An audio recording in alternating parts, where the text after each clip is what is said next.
بسم الله الرحمن الرحيم.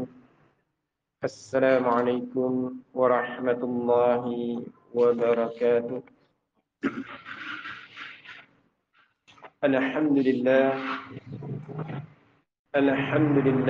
حمدا كثيرا طيبا مباركا فيه كما يحب ربنا ويرضى. أشهد أن لا إله إلا الله وحده لا شريك له وأشهد أن محمدا عبده ورسوله صلى الله عليه وعلى آله وصحبه ومن تبعهم بإحسان إلى يوم الدين. أما بعد، insyaallah kita akan melanjutkan. Kita masih dalam bab fadlu salati subhi wal asri. Bab keutamaan salat subuh dan salat asar. Tapi pada pertemuan yang lalu kita telah membaca hadis Abi Musa al-Asy'ari dan juga hadis Ammarah ibni Ruwaih radhiyallahu anhuma, di mana di dalam dua hadis tadi menyebutkan keutamaan salat subuh dan salat asar, yaitu salat subuh dan salat asar ini merupakan sebab seseorang masuk ke dalam jannah, di mana Rasul menyatakan man shallal bardain dakhalal jannah. Barang siapa yang menegakkan salat bardain, salat yang dilakukan di dua waktu yang sejuk, yaitu salat subuh dan salat asar, dakhalal jannah, maka dia masuk ke dalam jannah. Demikian pula di antara keutamaan salat subuh dan salat asar, yaitu akan melindungi seseorang dari nerakanya Allah tabaraka wa taala. Ini berdasarkan sabda Nabi alaihi salatu wassalam. Beliau menyatakan la yalijja annar ahadun shalla qabla tulu'i syams wa qabla ghurubiha. Tidak akan masuk ke dalam neraka seseorang yang menegakkan salat sebelum terbitnya matahari, yaitu salat subuh, dan sebelum tenggelamnya matahari, yaitu salat asar. Dan telah kita baca penjelasan dari Asy-Syaikh bin Baz rahimahullah taala. Tentunya keutamaan-keutamaan ini tidak akan teraih oleh seseorang dengan sekedar dia melakukan dua salat itu saja, tanpa melakukan salat-salat yang lain. Dan ini ditegaskan oleh beliau rahimahullah taala. Tapi jangan sampai kemudian orang beranggapan cukup dengan salat subuh dan salat asar sudah akan menjadi sebab masuk dalam jannah. Cukup dengan salat subuh dan salat asar akan terlindung dari api neraka. Kemudian dia meninggalkan salat duhur, meninggalkan salat maghrib, salat isya, dan salat-salat yang lainnya. Atau bahkan amalan-amalan yang lainnya.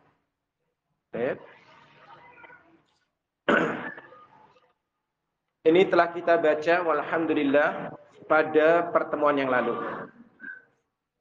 Kemudian hadis yang berikutnya, wa an Jundub bin Sufyan radhiyallahu anhu qala.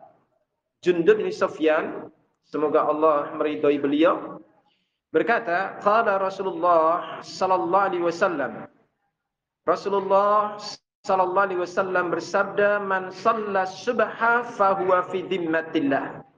Barang siapa yang melaksanakan salat subuh, maka sungguh dia berada di dalam jaminan Allah.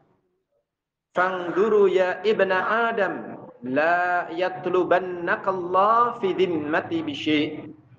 Maka perhatikanlah wahai anak Adam, jangan sampai Allah menuntut dirimu dengan sebab sesuatu sementara engkau berada dalam jaminan Allah tabaraka wa ta'ala. Rawahu Muslim. Hadis yang berikutnya Wa an Abi Hurairah radhiyallahu anhu. Dari Abu Hurairah radhiyallahu anhu beliau berkata, qala Rasulullah sallallahu alaihi wasallam, yata'aqabuna fiikum malaikatun bil-lail wa malaikatun bin-nahar. Para malaikat bergantian untuk berada di tengah-tengah kalian di malam hari dan di siang hari. Wa yajtami'una fi salati subhi wa salatil asr. Di mana para malaikat akan berkumpul pada saat salat subuh dan salat asar. Thumma ya'rujul ladzina batu fikum. Kemudian malaikat-malaikat yang bermalam di tengah-tengah kalian akan naik menghadap Allah tabaraka wa ta'ala. Fayas'aluhumullah wa huwa a'lam bihim. Dan Allah akan bertanya kepada para malaikat itu. Dalam keadaan sungguh Allah lebih tahu dari para malaikat. Kaifa taraktum ibadi? Dalam keadaan apa hamba-hambaku ketika kalian meninggalkannya? Ya. Fayakulun, maka para malaikat menyatakan taraknahum wa hum yusallun. Pada saat kami meninggalkan mereka, mereka sedang dalam keadaan salat. Wa atainahum wa hum yusallun. Demikian pula pada saat kami datang, mereka pun juga dalam keadaan salat. Muttafaq alaih. Hadis yang berikutnya. Wa an Jarir bin Abdullah Al-Bajali radhiyallahu anhu. Beliau berkata, kunna indan Nabi sallallahu alaihi wasallam. Kami ada bersama Nabi alaihi salatu wasallam. Fannadara ilal qamar lailatal badr. Maka di saat itu Rasulullah SAW beliau memandang rembulan. Dan di saat itu bulan purnama. Faqal, maka beliau pun bersabda, innakum satarawna rabbakum kama tarawna hadal qamar. La tadummuna fi ru'yatihi. Sungguh kalian akan melihat Rabb kalian sebagaimana saat ini kalian bisa melihat rembulan dalam keadaan kalian tidak perlu berdesak-desakan. Wa inis tata'atum alla tughlabu ala salati qabla tulu'i syamsi wa qabla ghurubiha faf'alu. Maka seandainya kalian itu mampu, jangan sampai kalian terkalahkan dari mengerjakan sholat sebelum terbit matahari dan sebelum tenggelamnya. Kalau kalian mampu, lakukan itu. Muttafaqun alaih. Wa fi riwayatin, dan disebutkan dalam riwayat yang lain, fan nadara ilal qamar lailata arba asyrata. Beliau melihat rembulan di malam 14. Hadis yang berikutnya. Wa an Buraidah radhiyallahu anhu qala Rasulullah sallallahu alaihi wasallam, man taraka salatal asri faqad habita amaluh. Barang siapa yang meninggalkan salat asar, yang tidak melaksanakan salat asar, maka hapus amalan-amalannya. Rawahu al-Bukhari. Ini diriwayatkan oleh Imam Bukhari. Dijelaskan oleh Syekh Ibnu Utsaimin rahimahullah taala, kata beliau, hadil ahadits fi bayani fadilati salatil fajr wa salatil asr. Hadis-hadis ini yang tadi kita baca menjelaskan tentang keutamaan salat fajar, yaitu salat subuh, dan salat asar. Faminha, maka di antara keutamaannya, al-haditsul awal, hadis yang pertama yang kita baca di pertemuan sore hari ini, annan Nabi sallallahu alaihi wasallam qala, Nabi alaihi salam bersabda, man shallal fajr fa huwa fi dhimmatillah. Barang siapa yang menegakkan salat subuh, maka sungguh dia berada dalam jaminan Allah. Yakni yang dimaksud di sini berada dalam jaminan Allah, maknanya apa? Fi ahdihi wa amanihi. Berada dalam perjanjian dengan Allah dan berada dalam jaminan keamanan dari Allah Tabaraka wa Ta'ala. Terikat dengan satu perjanjian dan berada dalam jaminan keamanan Allah Tabaraka wa Ta'ala. Fala yatlubannakumullah min dhimmati bisyai'. Maka jangan sampai Allah menuntut kalian dengan sebab sesuatu dalam jaminannya itu. Terkait dengan perjanjian itu. Yakni yang dikehendaki dengan sabda Nabi SAW ini, la taghdau. Jangan kalian beraktivitas di siang hari. Wala ta'malu amalan sayyi'an. Jangan kalian melakukan amalan-amalan yang buruk. Jangan dalam aktivitas di siang hari kalian melakukan amalan-amalan yang buruk. Fayatatalabukumullah ta'ala bima ahida bihi ilaikum. Karena dengan sebab itu Allah akan menuntut kalian. Kalau sampai kalian melakukan amalan-amalan yang buruk, melakukan aktivitas yang buruk, di siang harinya Allah akan menuntut kalian. Wa hadza dalil ala anna salatal fajr kal miftah lis salatin nahar. Maka ini merupakan dalil di mana sholat subuh itu seakan-akan pembuka bagi sholat-sholat di siang hari. Bali amalin nahar, bahkan pembuka bagi amalan-amalan di siang hari. Tidak hanya sholat, bahkan semua amalan, semua aktivitas. Wa anha kal mu'ahadah ma'allah. Salat subuh itu seakan-akan merupakan ikatan perjanjian dengan Allah Tabaraka wa Ta'ala. Bi ayyakumal abdu bi ta'ati rabbih. Ketika seorang hamba melakukan salat subuh, berarti dia terikat perjanjian dengan Allah di sepanjang hari itu. Dia akan taat kepada Rabbnya. Dia akan taat kepada Rabbnya. Mumtathilan li amrih mujtaniban li nahi. Terikat perjanjian dirinya akan melaksanakan perintah Allah, akan menjauhi larangan Allah.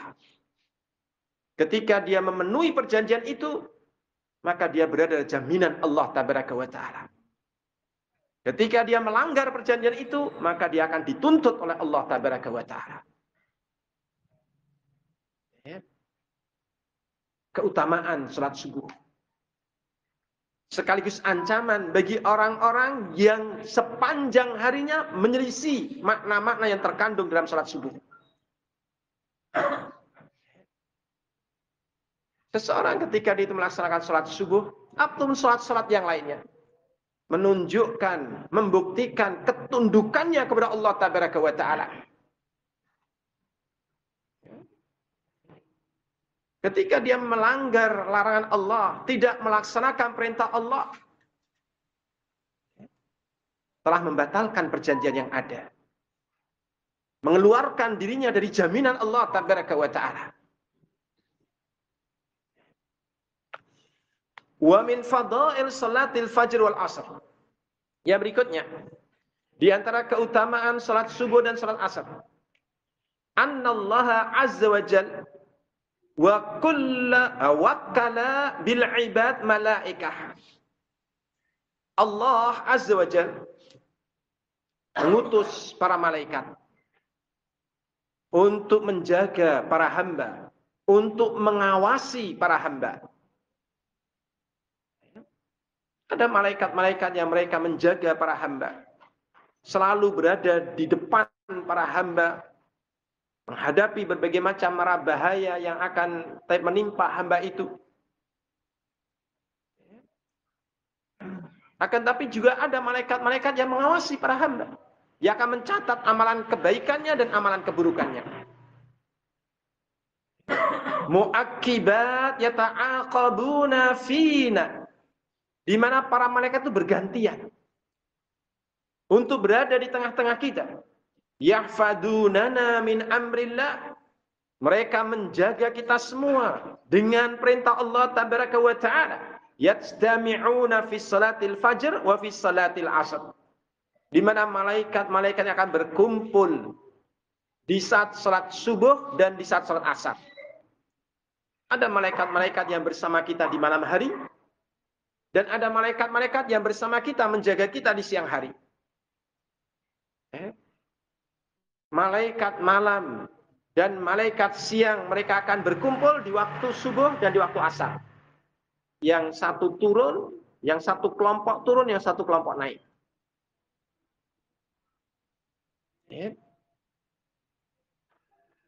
Tsumma yas'adul ladzina batu fina ilallah.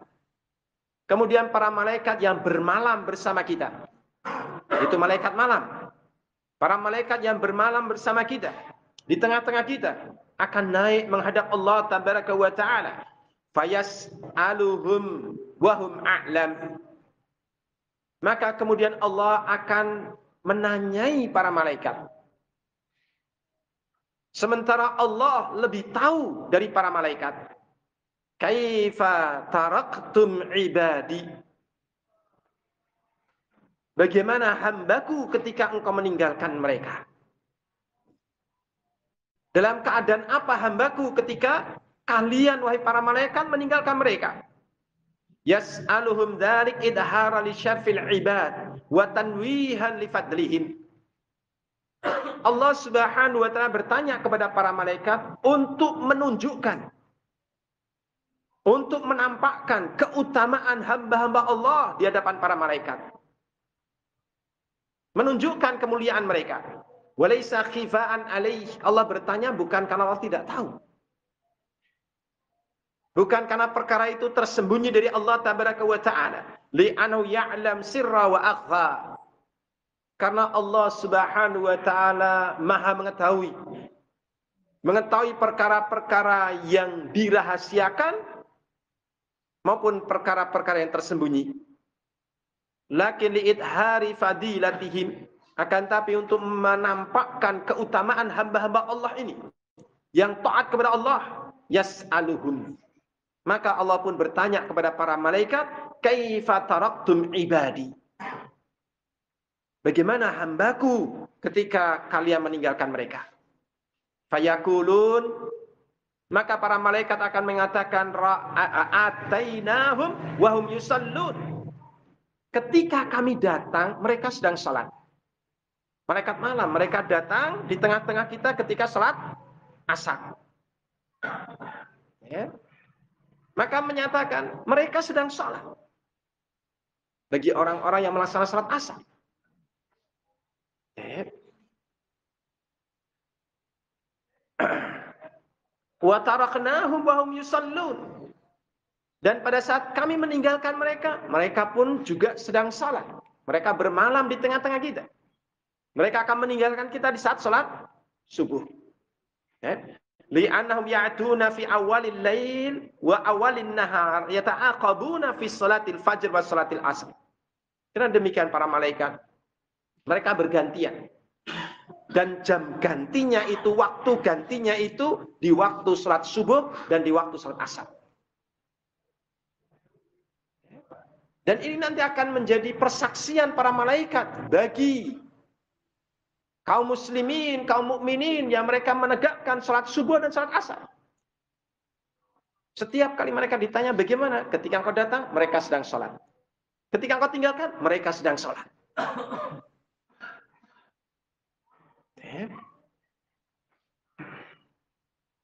Wa qayyadallahu azza wa jalla waqtu su'udihim wa nuzulihim bihataini salatain.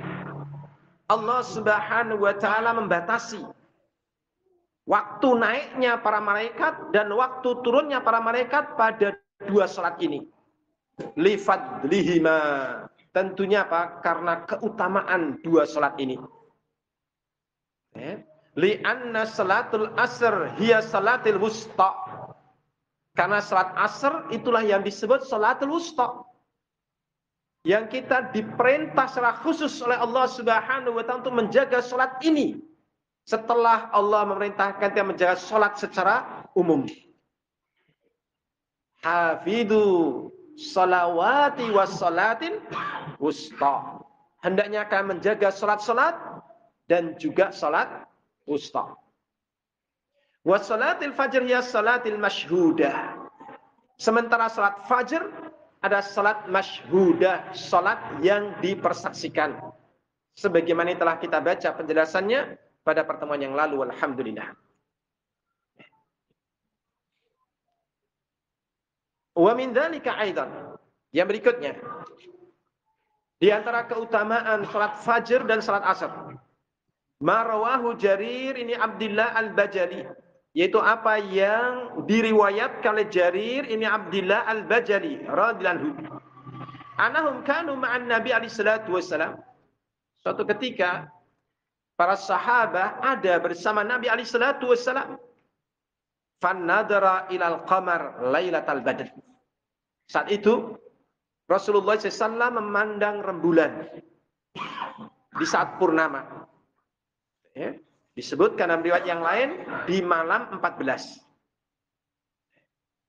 Faqala sallallahu alaihi wasallam, maka beliau alaihi salatu wasallam bersabda, innakum satarawna rabbahum. Sungguh kalian akan bisa melihat Rabb kalian. Kama tarawna hadzal qamar. Sebagaimana kalian bisa melihat rembulan itu.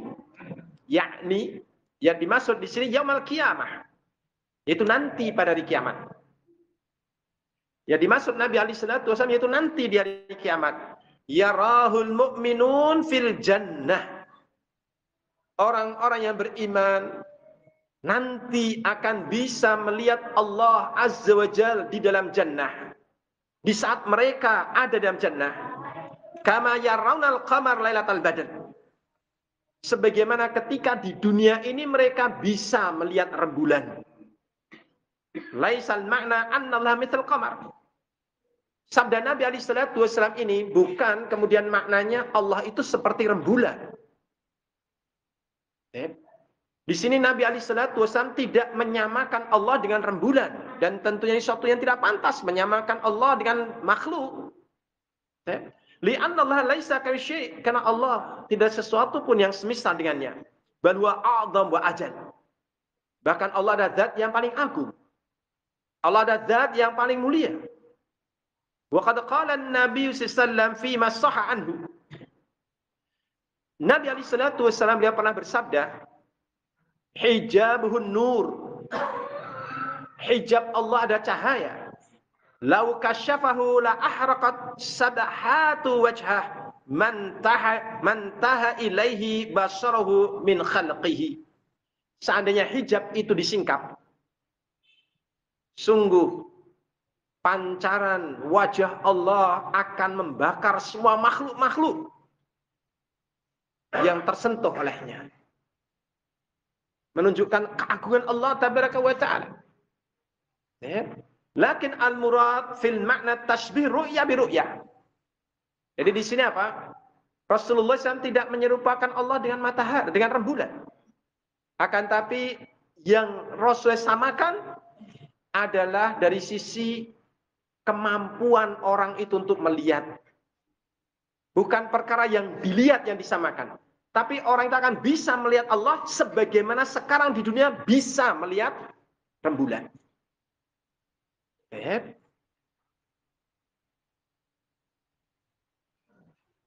Ra'yah hakikiyah bil ain duna istibah. Maka yang dimaksud di sini benar-benar melihat dengan mata kepala. Sebenarnya sekarang kita di dunia bisa melihat rembulan dengan mata kepala kita. Maka demikian nanti di akhirat orang-orang yang beriman akan bisa melihat Allah. Benar-benar melihat dengan mata kepalanya. Dan ini lebih dijelaskan dengan sabda Nabi SAW pada kelanjutan hadis, beliau menyatakan la tudammuna fi ru'yatihi. Kalian tidak perlu berdesak-desakan untuk bisa melihat itu. Sebagaimana di dunia ini, seberapapun banyak manusia yang ada, untuk bisa melihat bulan purnama kita nggak perlu berdesak-desakan, berebut. Maka sabda Nabi SAW menegaskan, yang beliau samakan itu bukan antara perkara yang dilihat, bukan Allah dengan rembulan. Tapi yang disamakan ada apa? Manusia itu akan bisa melihat Allah sebagaimana sekarang dia bisa melihat. Tidak perlu berdesak-desakan. Sifat melihatnya ini yang disamakan. Ya. Wa'lam. Dan perlu untuk diketahui, kata Syekh rahimahullah ta'ala, anna aladdan na'im wa atyaban na'im inda ahli jannah as'alullah ayaj'alani wa iyyakum minhum huwa an-nadhar ila wajhillah fala syai' ya'diluhu. Perlu untuk diketahui, kenikmatan yang paling lezat, kenikmatan yang paling indah bagi penghuni jannah, kata Syekh, dan aku mohon semoga Allah menjadikan aku dan kalian semua termasuk ahlu jannah. Kenikmatan yang paling agung yaitu apa? Bisa memandang wajah Allah tabaraka wa ta'ala. Tidak ada kenikmatan, satu kenikmatan pun yang bisa menggantikannya.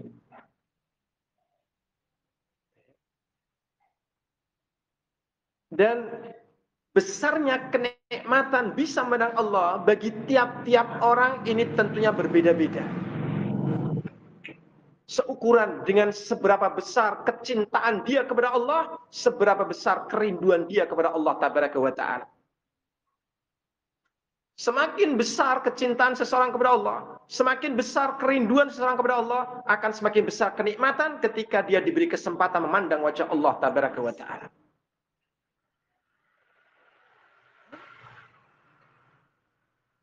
Walihada qal, oleh sebab itu Allah Subhanahu wa taala berfirman di dalam sebuah ayatnya, lilladzina ahsanul husna wa ziyadah. Bagi orang-orang yang selalu melakukan kebaikan-kebaikan, bagi orang-orang yang melakukan kebaikan-kebaikan, al-husna, maka baginya kebaikan. Berikutnya, waziyadah, dan masih ada tambahan. Fassaraha an-nabiyyu sallallahu bi anna nadhar ila wajhillah.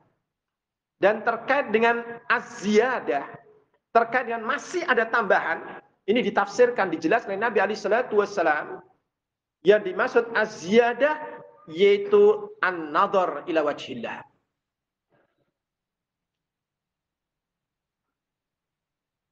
Memandang wajah Allah tabaraka wa ta'ala.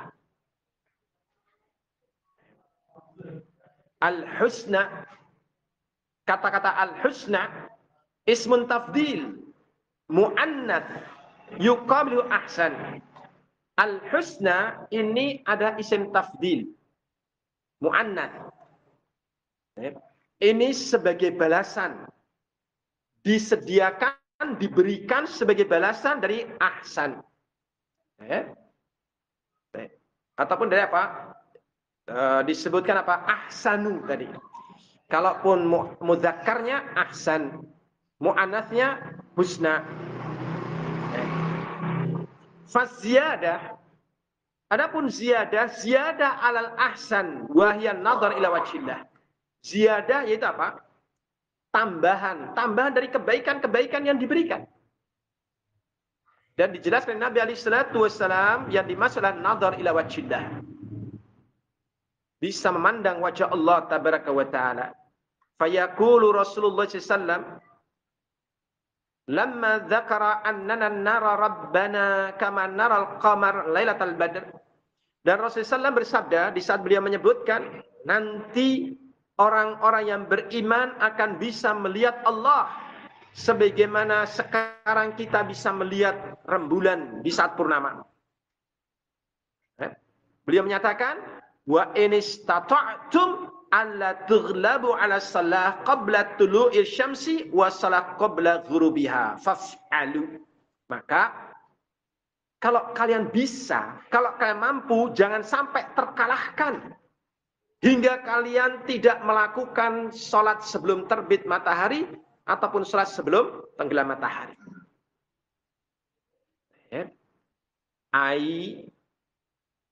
Al-murad tadi sini apa? Ala anta'tu bihima kamilatain. Hendaknya kalian mengusahakan untuk melaksanakan dua sholat ini sesempurna mungkin. Lakukan, jangan sampai kalian terkalahkan. Lakukan sesempurna mungkin. Wa minha an tusalli fi jamaah. Di antara kesempurnaan melakukan sholat yaitu melakukan secara berjamaah.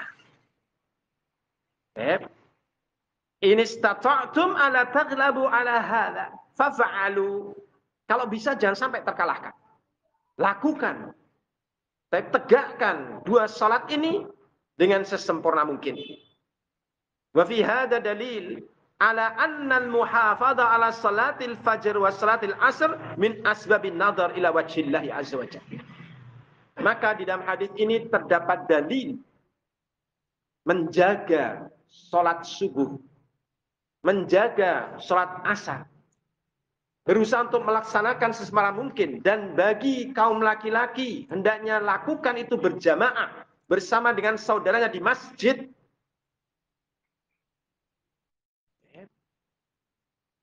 Ketika orang bisa melaksanakan ini, berarti dia telah menempuh satu sebab yang menjadikan dia akan bisa memandang wajah Allah tabaraka wa ta'ala. Dia telah melakukan, telah menempuh satu sebab. Misalnya banyak sebabnya. Satu sebab.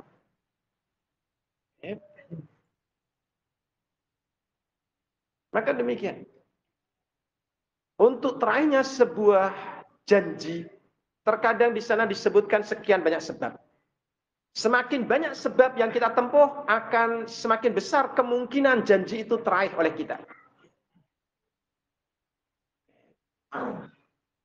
Di antara sebab untuk bisa memandang wajah Allah, ada menjaga dua salat ini.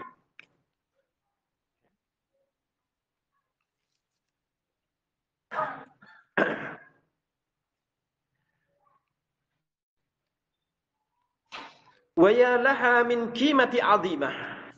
Maka kita perhatikan betapa dua salat ini memiliki nilai yang sangat agung. Hafidan ala salatil fajr wa salatil asr tangdur ila wajhillah yaumil qiyamah fi jannatin na'im. Jaga salat subuh, jaga salat asar, maka engkau akan bisa memandang wajah Allah nanti di hari kiamat di saat masuk ke dalam jannahnya Allah tabaraka wa ta'ala.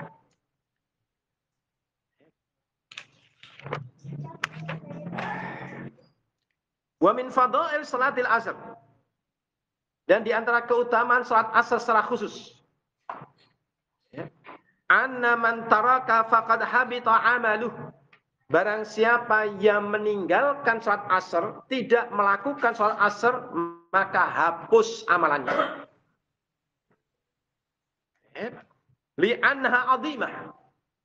Karena salat asar ini salat yang demikian agung. Waqad istadalla bihadza ba'dul ulama ala anna man taraka salat asar kafar. Sebagian ulama mereka berdalil dengan hadis ini untuk menyatakan barang siapa yang tidak salat asar maka dia kufur. Sebagian ulama berpendapat seperti itu.